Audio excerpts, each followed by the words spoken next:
Friends, welcome to our channel. గుండె నిండా గుడి గంటలు సీరియల్ నెక్స్ట్ ఎపిసోడ్లో ఏం జరగబోతోందో ఈ వీడియోలో చూసి తెలుసుకుందాం. మనోజ్ని నిలదీసిన రోహిణి అసలేం జరిగింది అని తెలుసుకోవడానికి ఈ వీడియోని స్కిప్ చేయకుండా ఎండ్ వరకు చూసేయండి.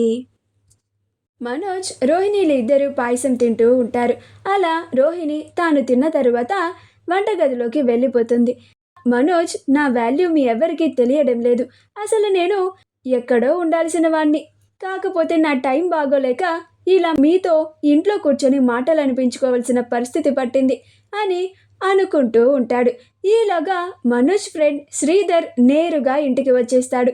శ్రీధర్ని చూసి మనోజ్ ఆశ్చర్యపోతాడు. బ్రో, ఏంటి బ్రో నువ్వు ఇలా మా ఇంటికి వచ్చేసావు అని అంటూ ఉంటాడు. అప్పుడు శ్రీధర్, ఏ రాకూడదా బ్రో, అసలు మీ ఇంటి అడ్రస్ నాకు చాలా ఈజీగా తెలిసిపోయింది బ్రో అని అంటాడు. అప్పుడు మనోజ్, బ్రో మనం బయటికి వెళ్ళి మాట్లాడుకుందాం బ్రో, ప్లీజ్ బ్రో అని అంటూ ఉంటాడు. అప్పుడు శ్రీధర్, నేను ఇంకా నీ మాటలు వినను, నేను డైరెక్ట్గా సిస్టర్తోనే మాట్లాడుకుంటాను అని మాట్లాడుతూ ఉంటాడు. ఈలోగా రోహిణి గదిలో నుంచి బయటకు వచ్చి, మనోజ్ ఎవరితను అని అంటుంది. అప్పుడు అతను, అదేంటి సిస్టర్, మీరు నన్ను గుర్తుపట్టలేదా అని అంటాడు. అప్పుడు రోహిణి ఎవరబ్బా అని ఆలోచిస్తూ ఉంటుంది. మనోజ్ ఏమో చాలా కంగారు పడిపోతూ ఉంటాడు. ఎక్కడ తను తన ఫ్రెండ్ దగ్గర అప్పు చేసిన విషయం వాళ్ళ ఫ్రెండ్ బయట పట్టేస్తాడేమో అని, రోహిణి ముందు తన పరువు ఎక్కడ పోతుందో అని చాలా కంగారు పడిపోతూ ఉంటాడు. వాళ్ళ ఫ్రెండ్, అది సిస్టర్, నేను మీ హస్బెండ్ మనోజ్ ఇద్దరూ కలిసి పార్క్లో ఇలా పల్లీలు తినుకుంటూ ఎంజాయ్ చేసేవాళ్ళం అని అంటాడు.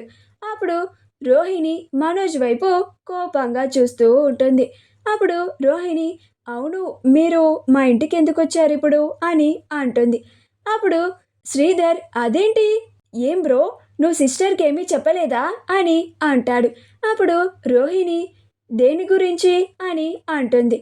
అప్పుడు శ్రీధర్, అదే సిస్టర్, మనోజ్ నా దగ్గర 10,000 అప్పు తీసుకున్నాడు. తీసుకోవడమే కానీ ఇప్పటి వరకు ఒక్క రూపాయి కూడా తిరిగి వెనక్కిచ్చిందే లేదు అని అంటాడు. ఆ మాట వినగానే రోహిణి ఆశ్చర్యపోతుంది. మనోజ్ వైపు చాలా కోపంగా చూస్తూ ఉంటుంది. ఏంటిది మనోజ్, ఇతను చెప్పేది నిజమేనా? నువ్వు నిజంగానే ఇతని దగ్గర 10,000 అప్పు తీసుకున్నావా అని అంటుంది. అప్పుడు మనోజ్, అంటే అది రోహిణి అని తడబడుతూ ఉంటాడు. అప్పుడు శ్రీధర్, మనోజ్ని అడుగుతావేంటి సిస్టర్, నన్ను అడుగు, ఎంత తీసుకున్నాడు, ఎప్పుడు తీసుకున్నాడు, మొత్తం చెప్తాను అని అంటాడు.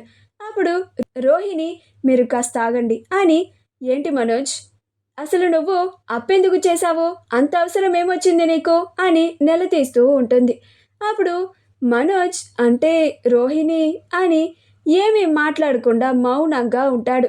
అప్పుడు శ్రీధర్, అంటే బ్రోకి అప్పుడు ఉద్యోగం లేదు కదా సిస్టర్, అందుకే నా దగ్గర డబ్బులు అప్పుగా తీసుకున్నాడు.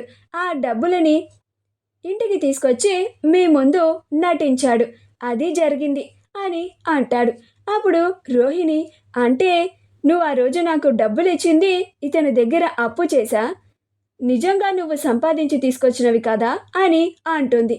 అప్పుడు మనోజ్, కాదు రోహిణి, నేను అప్పు చేసి ఆ డబ్బులని నీకిచ్చి శాలరీ వచ్చిందని అబద్ధం చెప్పాను అని అంటాడు.